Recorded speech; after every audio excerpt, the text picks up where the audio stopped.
Jibreel is the first living, breathing creature of Allah.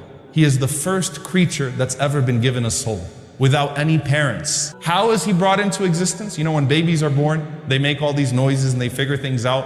What about the malaika? What about Jibreel alayhi salam? When he was brought into existence, what did he say, right? Sa'id ibn Musayyib radiallahu anhu narrates, as the angels are brought into existence, they say, La hawla wa la quwwata illa billah. There is no power or might except that of God.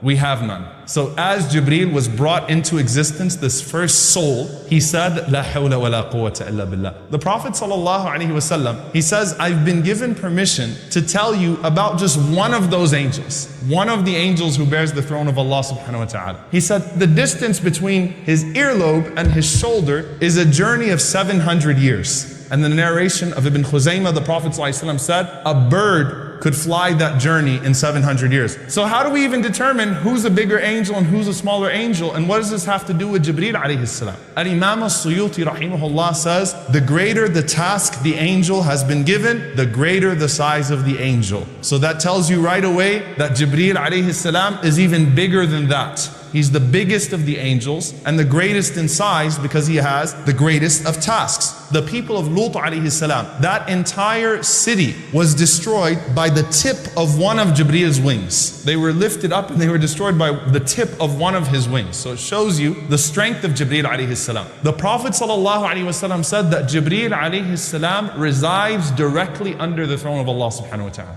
What does he look like when he's in his full form? The Prophet ﷺ says, رَأَيْتُ Jibreel, I saw Jibreel, وَلَهُ سِتُّمِئَةِ جَنَاحٍ, and he had 600 wings, not 2 or 3 or 4, 600 wings. Not only that, the Prophet ﷺ said he filled up the entire horizon and he was sitting on a throne that Allah subhanahu wa ta'ala provided for him. And the Prophet ﷺ said, not only are those 600 wings spread out, he said, يَنْتَشِرُ مِنْ رِيشِهِ التَّهَوِيلُ مِنَ الدُّرِّ وَالْيَاقُوتِ. There are constant rubies and pearls falling from his wings.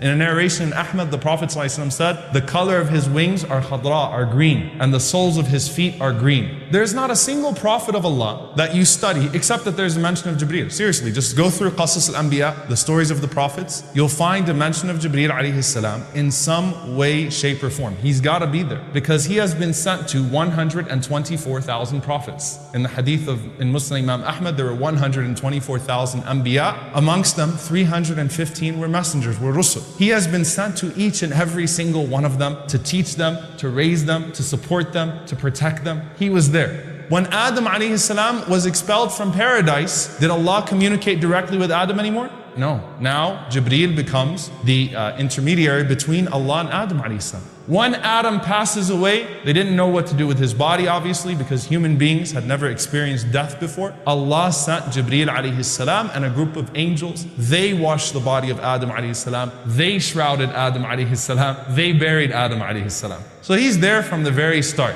even with Adam alayhi salam. Then comes the very long, one of the longest hadith actually in Sahih al-Bukhari is this hadith where the Prophet ﷺ mentions Hajar running from Safa to Marwa, running around, carrying her baby Ishmael, looking for anyone to help her. She's in an abandoned place. There's no one there, right? And the Prophet ﷺ says, all of a sudden she heard a sound. She said, come forth if you have anything good to offer. So the Prophet ﷺ says, فَإِذَا Jibreel. Suddenly it was Jibreel. Then the Prophet ﷺ said, Jibreel did this. He struck the ground with his heel.